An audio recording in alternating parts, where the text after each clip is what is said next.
I think Razor is one of those lane partners that is really good with. And their lineup also has very solid laning with the Ench 5, and toward the mid game it just looks like an easier lineup to teamfight with. So I'm also feeling EG more here, but I do think we could be surprised if Quincy just get off to a really hot start in the lanes. They could also just snowball the game really hard. Yep. So, but like you said, it's uncharacteristic for them to draft like that. That's not really what we've been seeing. Yeah, and that begs the question of, I mean, we've talked about how the big three of the NA DPC are obviously TSM, EG, and Quincy Crew. As you can see, a little bit of action here, but likely nobody will die as Jerax takes his heal first. But we've all kind of agreed that Quincy Crew has felt like a half step below the other two, which obviously there's plenty of time for that to change, but maybe coming into this, they feel like they're the underdogs and that they need to try something that perhaps EG, or anybody for that matter, would be expecting. But obviously won't really know until at least the laning stage ends, whether this is a successful gamble or not. You and I were joking about this while the draft was going on, that that Quinn hadn't made his bed today, which is very uncharacteristic. Like every other game we've seen them play, he's had a very nice and tidy room. Seemed maybe a little bit stressed out, you know, a little bit distracted because he's playing EG today, so he forgot to make his bed, you know. It's also, I don't know, okay, I don't want to read too much into this, right? I'm not like a psychology expert or anything, but did you feel like they seemed a little bit more stiff during the draft from the player camp? Not Milan. I felt not Milan. He's got his clothes off, for God's sake. Oh, he's stripping down on every draft. He's as comfortable as that. But no, yeah, Quinn looked much more stressed. They felt a little more stressed out to me. But I agree. I don't think that's reading into it too much. I mean, Quinn obviously takes the game very seriously, just in general, but he looked crankier than usual, let's say. But yeah. Let's see how he does in the mid lane, because not obviously, I mean, it's going to be even after these couple creeps come through, but 9-2 versus 6-1 in that mid lane for now. I mean, talk to me about Ember versus Puck as just a general matchup. It's just a good matchup for Ember. All that Puck generally wins the lane on is spell harass, pushing the wave out, and then getting the water runes, obviously, which every hero goes for right now. But Flame Guard mitigates a ton of the damage of Puck. Puck also has terrible base armor, sitting at 1, so the Sleight of Fist does a ton of damage, and you're seeing Abed going 0-1 here as the build for harassment. Sometimes you will see Ember's rush into a Orb of Corrosion. In this case, it seems like Abed will be going 1 into at least the Blightstone to empower his sleights further. But yeah, this should be a good lane for Abed. I don't think Quinn is going into this lane expecting to win as Puck. I think it was more of, well, first of all, the Ember was also the overall last pick of the draft, right? Yep, crit, gets the Ava back into the toss. Gonna be the static link, but Ponlo will TP to safety. And obviously that's what Crit's entire game plan is. That was not yours. Usually when you go for something like this, you go for boots, but he does have the Windlace to be able to position a little bit better for the tosses early game. Something I've been thinking a bit about myself as well is a lot of, like, if in the last patch, I think a lot of position 4s would sometimes go brown boots tango, and I just think the way the laning play has developed, I think boots is more often than not the right choice, and rather you should get a lace and get some more regen, and just, like you see here, crit with a sentry to potentially block camps or deward or whatever. So I do think you'll be seeing a bit more of this, and then people will get boots afterwards. Because when you do go boots tango, if you have one bad exchange, you're kind of a non-factor, right? And it just takes really long, and you really want to have that impact in the lane for longer. And you see the Searing Chains from Abed, forcing Quinn out again in lane. Look at the Not too far behind in terms of CS at the moment, as Yawar's going to get chased. Nightfall with a big static link. He's going to live, but Nightfall is going to take full advantage of this extra PS he has to work with. Talk to me about Legion this game, just as a general, like, in the game itself. Is it a hero that needs to get the dual damage? Is it more about the dispel? Because from what I can see, the only things you really dispel are Searing Chains and Chaos Strike. Yeah, what was it they saw when they picked this? They saw Ench, Tiny, and CK, was it? Did they see those? No, they saw Ench, Tiny, Razor, right? I think. They saw those 3 when they picked it. That, to me, was the #1 most puzzling pick of the draft. I'm still confused about what the exact, like, goal for Quincy is with what this hero is meant to accomplish. Considering you didn't know the lane matchup at the time, I guess it's one of the better offlaners at dealing with Enchantress, because you're just that strong in lane. But to me, that's kind of a... It's a little bit concerning if you're picking it just for that.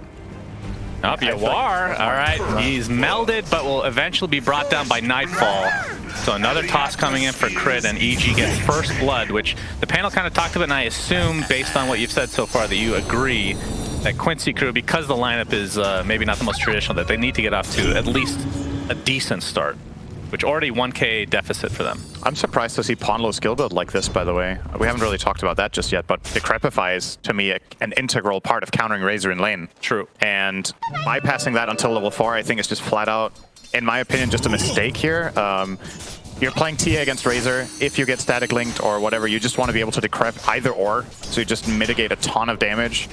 I know you're susceptible a little bit more to the Tiny, but I think in the end, the way fights are going to start is that Tiny's going to have a or toss. So he will have one spell that can get amplified, but, you know, that's only in the conditions where you can't decrep the Razor, which is great, because you're slowing him and he's losing out on all of those attacks he could do. So that, to me, is a bit surprising. I don't know how much value they've really got out of the Nether Ward so far. It can't be that much. Yeah, definitely not. And we've been seeing Pugna's go Nether Ward level 1 a lot of the time as well. That's mostly been, I don't know if it's a big difference, but Dire side, I forget who was doing that first. I think it just mainly depends on the hero matchups in the lane. You want to have that against heroes that like spam spells, for example, because the base damage is so high. Dire's structures are fortified. Not the case in this lane. You can see Nightfall and Crit again going behind the tower. The Nether Ward is there. Ponlo gets tossed back in, but looks like he'll live as Jerax made the transition over as well. Will heal the rest of his teammates, but another TP was forced. Yep. That should be good news for our TZ. I think this lane CK against Legion is completely playable for CK. Probably one of the only melee heroes that truly doesn't mind standing one-on-one. You just have so much lifesteal from the Chaos Strike. You hit level 6, you can even be a kill threat with +1 rotating up to the lane, so totally fine for our TZ. Kezu is farming pretty well in that lane. Yeah, for sure. For all intents and purposes. I mean, every lane's going okay for Quincy, except for the safe lane where Yawar's being out-farmed by the off-lane Razor for Nightfall. Yeah. And again, Ponlo went 2 points in Nether Ward now, so I don't think these Decrepify situations will be getting any better. Try to TP out, but he will die mid-TP, which means he's going to have to make the walk of shame, and Yawar not off to a very good start this game as a result. That is the worst death you can have. This kind of death as a carry. Yes. You die after TPing. Because Indeed. now when he respawns, how long does it take to run to the towers? Like 30 seconds, I think. So he's going to lose another full wave. Yep, Ponlo will easily go down to EG, so they're off to the races. 3-0 start for them. Jerax is pretty low. Quinn has made his way down here, but the heals from Jerax, not sure that's going to be enough to stay alive. Coil is put down. He's not going to walk through it quite yet. Nightfall coming to try to force Quinn away. The heal's keeping Jerax alive. And it doesn't look like Quinn's going to get anything out of this. In fact, he might even die. He does! Just a terrible start for Quincy Crew. A series of truly unfortunate events. I don't know. It's easy for me to say because I have the fog of both teams, right? But when Quinn TP'd in, this Ench was like 30% HP, and he waited really long with engaging on it. So Jerax had already got like multiple ticks from his heal, which in the end was the difference maker between life or death there. Yeah, that's a tilter right there. As this tier 1 tower is going to go in favor of EG, and their lead is going to grow even more. Maybe about 3k lead as a result here. And Milan will be denying the rune at the very least as Abed getting some damage in before he goes, although it might be coming over with crit. Toss is available. Yawar on the high ground with the meld. They're going to try to turn this around onto Abed, and they do. So a great turnaround for Quincy Crew. They set that up beautifully and out-executed EG. Kind of baited Abed up to the high ground. Ponlo with the level 2 Nether Ward, I told you was worth it. He died to activate Fire Remnant, just too expensive. I mean, he was dead anyway, right? I don't think so. I actually think that level 2 Nether Ward was necessary for that kill. Okay. Correct me if I'm wrong. Ponlo did get the kill, right? Yeah, he did. I mean, he was... All right, I'll take your word for it that was enough. Or that was the reason he died. It was the reason. Okay. Trust me. I'm a scientist. You're something, all right. Of course, having the Decrepify might have saved Yawar a couple times. Yeah, who knows? Quinn. Trying to get out. All right. Yeah. Going to be able to walk the correct pathway. But this is a lot of members of EG amalgamating in the mid lane. That's 4 of them. And try to pressure this tier 1 and force Quinn out. Doesn't have to lose your orb for another second. Gonna get hit by the plasma field. There's the orb. Should be fine now. Wait, the slide up is into the toss. My goodness, Quinn very unlucky. Just enough damage. By 1 creep. Kezu wanted the duel. I don't even know if he had enough damage though. I don't know if they could have killed him. They really did. I mean, look, considering he cast pressed the attack, you would imagine he wanted to duel with that. But yeah, there was like 1 melee creep in the way. Him and his target. 9.5 minutes in, 3K lead for EG. And let me tell you who's enjoying this game the absolute most out of everybody. It's Arteezy on the Chaos Knight, the top lane. I forgot he was in the game. He is literally just farming away. His team is owning bottom. They've ganked Quinn and killed him twice. And all he's done is just been sitting up there building the advantage. So if you think back a few minutes, the Legion Commander and CK were basically neck and neck on net worth. Now it's 1,000 difference. And it's because Kezo has been rotating to try to put out fires around the map. And Arteezy's just been, you know, enjoying some mining time in the top lane.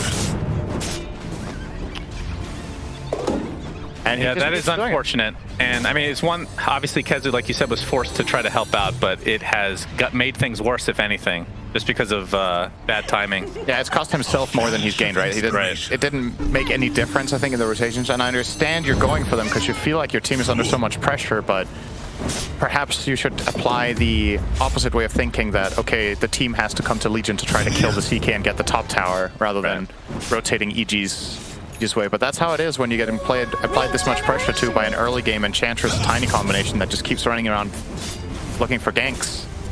You really want to help your buddies out, but it's EG making every move in this game. Yeah, and they have the siege creep to help with this push. Ponlo's here with Quinn, puts down the Nether Ward. A lot of members of Quincy crew are here to try and defend as the Avalanche is going to clip Quinn. Nether Blast is there to help out as Ponlo healing up Quinn. You can see the disruption ends up being used as well, just to ensure that the mid laner for Quincy crew does not die again. So this is a big group up again for EG, and including Arteezy, who's finally made his way out of the top lane with that armlet. Yep. And that is going to be essentially a free tower for him. So just to clarify, he didn't arrive to help his team. He went there to get the last hit on the tower. That's right. Now he's GTFOing. And now it's back up to top. Yeah, Thank you for the gold, guys. Beautiful. I'll be back to top. Yep. At least Quincy have kind of... Okay. He's going to break the coil, and Nightfall looks like he's just going to run away the old-fashioned way. In fact, he's going to turn this around with Jerax and Tiny coming in as Quinn getting static linked, illusory orbs to the other side, but that's into the arms of Crit with that avalanche. So another death for Quinn, as Quincy crew just on the back foot, seemingly since the draft begun. Yeah, I was gonna say they've at least kind of stemmed the bleeding, right? Like the gold graph, it hasn't gone more in EG's favor over the last 5 minutes. Like they had a huge advantage minute 7 and it's still about the same, but it's more about like the feel of the game and how the gold is distributed, right? Yeah. CK and Razor are getting enormous, and I don't think these two core matchups are good for TA, either of them. Like, I feel like CK actually has a pretty damn good time against TA. It's one of the carries that can break through Refraction the easiest because you have so many instances of damage, and once Refraction is down, you would flat out kill her in a matter of seconds, and you do have the control between yourself, Tiny, and Ember to get the job done. Even against saves, it's still possible. So. Mud Golem's revenge. Milan is going to get stunned several times and is going to drop shortly. Nice blocks as well. It pops the Fairy Fire, but Abed's just going to think, wait, okay. That was a very long way. I think that was up for a full second before he used it. We should, I would feel remiss not to mention the fact that Yoar got off to such a bad start, but because it is a TA and because they did stack these Ancients, he has catapulted himself up to the second in net worth, which is a TA special, I guess you could call it. Waga somewhere is nodding his head in agreement. Yeah, the other way of looking at the glass half empty perspective is you're TA and you're not top net worth. True. Right? That's the other way. So it's definitely, it's a good comeback and he's on the way, but generally TA would like to be ahead of the curve here, especially considering, like you said, he got all those stacks. Usually that would amount to an advantage. Abed with the taunt here, you know, he could have killed him at any point here. He's just chilling. It's up. It is still up. It's just waiting. All right.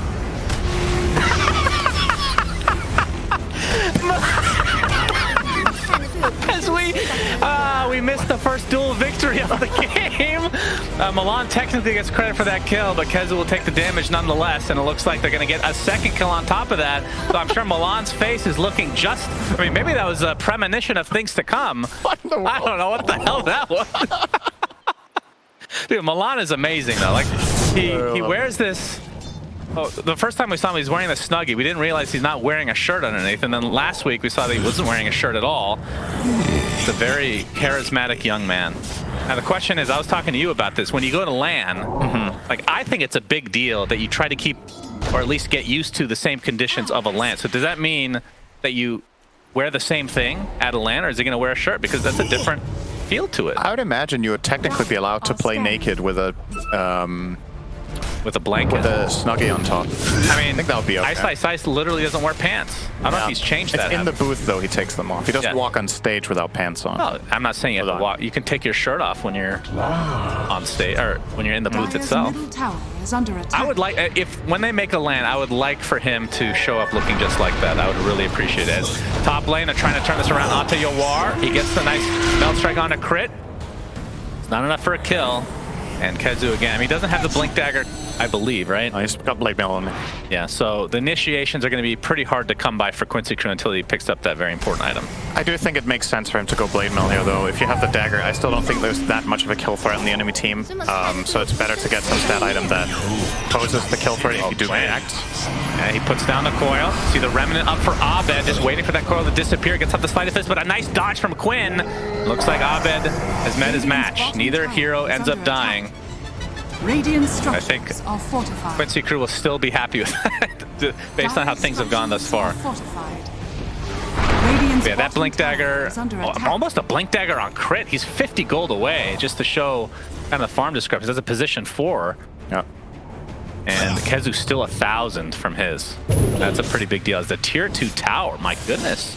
That is actually going to be a freebie going for EG. That's a pretty big tower to give up this early. 16.5 minutes in. Radiant's bottom tower has fallen. Easy outpost here should probably be claimed by Jerax or Nightfall. I would imagine maybe Jerax does it. Nightfall's probably pinging it. Hey man, I'm busy getting gold. Can you please? See this centaur, bro? That's mine. This takes 6 seconds. I do not have 6 seconds to spare. I'm a core player. Yep. And Jerax is like, oh, that is correct. I'm a support player, therefore I will do this very important. It sounds like you've had that conversation a few times yourself. No, I've had it with myself. I play it internally every time I take the outpost. I'm like, you know. Oh, good to know. Do you do that with a blanket on, or your pants off, or what's your go-to comfort zone? You'll see on LAN. Okay. Well, at the major when we're casting. Oh boy. I will. That's a scary proposition. All right, but hear me out. What if? I think, do you remember the NA team that was kind of short-lived, the business associates team with Fear? Of course, yeah, that was great. Their jersey should have literally been playing in full tux. What do you think? It sounds very uncomfortable, but I understand. I would have worn a wait, what did they wear? It was just like crappy shirts, right? I think they just wore a button down or something. I think it would have been great to have a shirt that had a tuxedo on it. You know what I mean? Oh, yeah. Comfortable, and you give off the business associates vibe, for sure. Or a snuggie that has it on it. Yeah, sure. Get a tattooed on your chest, and then you can play naked. Quincy Crew is looking for an org. Perhaps Snuggie is on the list of potential companies that they reach out to. It's Yawar getting initiated on by Nightfall. No Disruption will save for now, but he's melded, decrept. Field does not finish him off, and Pugna is just going to heal him up to a respectable amount. And now we have the duel inside of the coil. Is this going to be enough to get the damage? It does for Kezu, but he dies shortly after. Still 1-for-1. Quincy Crew will take this every single time. And this is while EG was taking Roche, or trying to at least. Yeah, that's pretty good. I definitely thought they were going to get rid of the TA there, but this time around, Decrep on point. They get the press the attack off as well, and it's just narrowly enough to keep Yawar alive. Thought he was going to die there without dagger. I thought the plasma field would do more damage while he's Decrep, but maybe he had refraction up, possibly. I don't think he had refraction up. We're going to see the replay here. So nice save with the disruption. There's the Decrep, and oh, it was the press the attack. Yeah. Okay. Oh. Press the attack helped out a lot. Of course, it means he didn't have it for the duel victory itself, but he still gets the kill nonetheless. So what is Kezu sitting on now? He's got 20 whole duel damage. Man, this hero feels so bad early getting these duel victories, but now it is level 2. It'll ramp up a little faster. All right, we got the Decrep into the life drain. Surprise from Ponlo, but Jerax is just going to walk it off. Meanwhile, Yawar, that's an Avatos back into the static link again. Ponlo trying to heal him from afar, but he's going to get blown up shortly after, and Yawar will end up dying too. And now EG on the chase, but a blink out as Milan might be the third member of Quincy Crew to fall to his grave. Double kill for Nightfall, and into the Roche pit, I assume they go. if you look at Quincy Crew's draft and their overall strategy, I feel like if the TA gets linked, you're just in trouble almost no matter what, right? Like even if you save her, even if you try to turn the fight around, I don't know if you have enough damage in the tank. This is a support Pugna, and Legion Commander, as we've talked about, is kind of, you know, it's the duel where you deal the damage, but unless you're like really balling, you're not going to scale into being a carry in the fights. So I think EG correctly identified, hey, if we see the TA and we go on her, we just feel like we're going to win. Nightfall is flat out just drawn to this TA every single fight, gets the link off, and yeah, this fight in mid, Quincy did get a 1-for-1 trade, which looked good, but you know, they're not going to be able to set up those conditions every single time, and when they don't, it costs big. So this time 3 kills in a row, no problem for EG. They put the Aegis onto Abed, other than Arteezy here. So perhaps not looking to quite go high ground. I mean, there still are, there's a tier 2 mid, and then both towers still remaining in the top lane. Plus, maybe Arteezy doesn't feel threatened at the moment. I mean, he does have BKB. He's going to be pretty hard to kill in general. On low. Yep, he shows himself. Arteezy, Chaos Strike, Reality Rift. Is he crits here? And 1 crit. So 6k lead for EG at 21 minutes. A stompalicious game to start. But from Quincy Crew's perspective, I mean, we theory crafted, or you did, theory crafted a lot of what they could do with the lineup in general. Now that they're behind, what do you think? I mean, I know it's harder, but like, where does it need to start for them? They need to get a fight where TA doesn't get linked. I actually think that's mandatory. Aside from, you know, obvious like skirmishes where you find a pick here or there, if it does get to a fighting stage... Crit ends up getting the avatar correctly. Searing Chains holds Quinn in place. Attempting to get out. He's going to lose your orb again, but it's just too much time. Another death for Quinn as EG basically getting everything they want. So finish your thoughts, Syndran. They can't get linked on TA. Is that... Yeah, so that's... What's the 5-step process? I think the dream fight is that they blink duel the Razor with Blade Mail on, and they burst him immediately, and then TA gets to play. Okay. And then you can coil when other heroes try to respond, so that TA has someone to work with in the fights.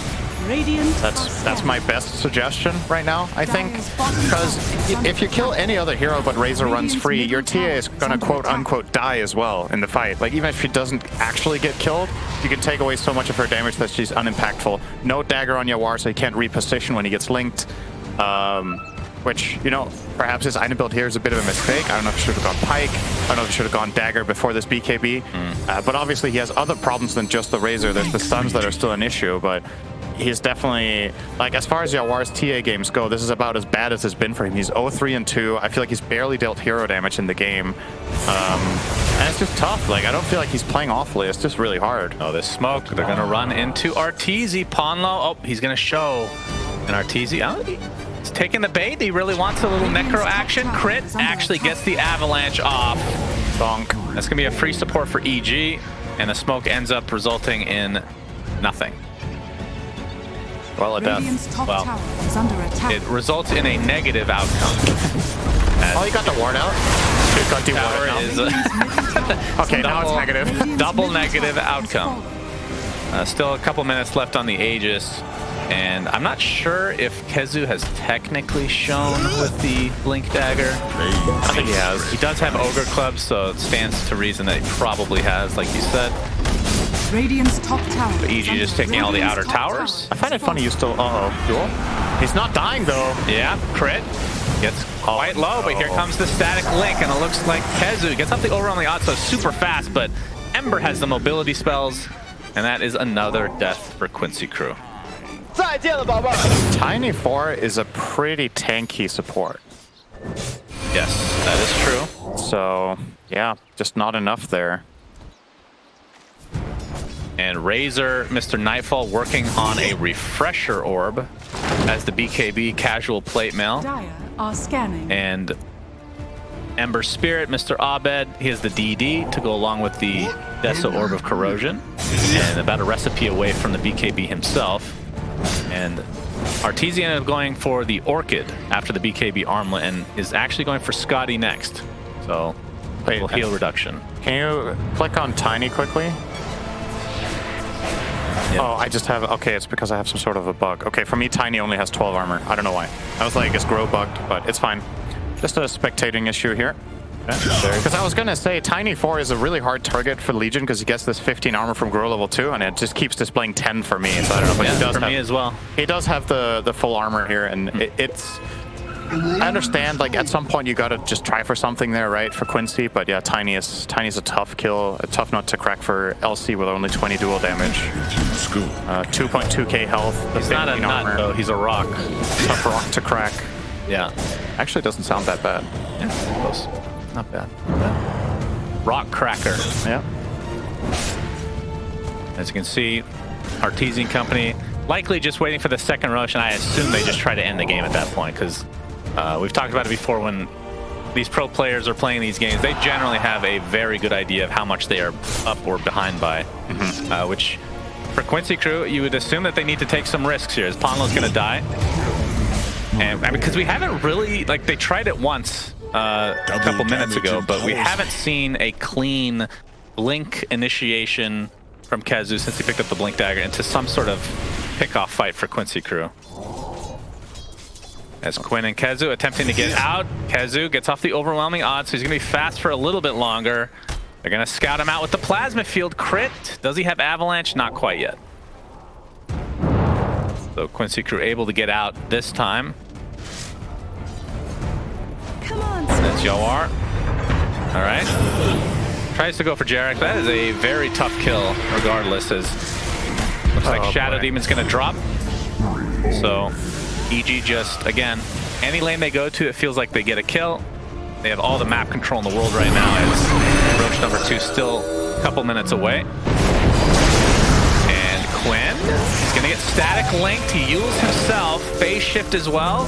Has Blink Dagger now, but it gets canceled by the tree toss from Crit. Very good timing from him. And just suffocate. If this was an NBA game, this is suffocating defense from EG right here, Cinderin. I get that reference. Or is it, I mean, it could be offense maybe. But nobody says suffocating offense. That doesn't sound right. It's suffocating, whatever they're doing. Nobody uses basketball. They have a pillow to the face of Quincy Crew. Do you understand that reference at least? Because you use a pillow. Yes, that's very morbid. Okay. I preferred suffocating defense. Okay. Even though they're on offense. That's a suffocating pillowcase that EG has. Got the despair cam here in the bottom. KheZu is... Is that new? I haven't seen that yet. Despair cam. Oh, that's so good, actually. Okay, we're going into idle animation here. Actually, just looking around. Hard. If only that was LC that wrote that one. That used that voice line. Yawar trying to keep his teammates in high spirits with the taunt. Hopefully we can get some more Milan camera action to see what his situation is looking like. I don't know if he's gone completely shirtless now without the blanket, just to switch things up. Is this a 15k lead for? No, still the same, all right? Staying composed, I like to see that. My boy Milan. But this Quincy Crew has to get something out of this smoke. And nobody's remotely close, if you can see on the minimap here. And if they do end up running into EG, it's going to be a double damage Ember. So, yeah. And EG within their own ward vision, they're just going to keep controlling this area. Just, you know, textbook stuff. Wait minutes. What was that in response to? I don't know. I don't know what it is. It doesn't matter. The context. I need to. Okay, if Quincy Crew ends up winning this series, we need to interview Milan and ask. Because this is amazing. Alright, oh, that's a lot of damage. It's the Soul Catcher applied to Arteezy, but Nightfall coming into the face. They destroy the Pugna. Yawar getting crushed. Oh, gets the meld off and is getting healed from afar. They don't have any vision. That was a refresher from Nightfall, so much damage with that ult of his. Now they're going to focus on the abilities after 2 buybacks from Quincy Crew. They still have 1 available onto Shadow Demon. Overwhelming odds is there. And here's the duel with the Blade Mail. Who's going to win it? Disruption saves KheZu for now, but look at the TA just gets melted. Yawar no longer alive, has no buyback, and GGs are called. This was a Gaben level shellacking. 420 occurred in this game as well, which I'm sure everybody is really excited about. Damn, you're becoming more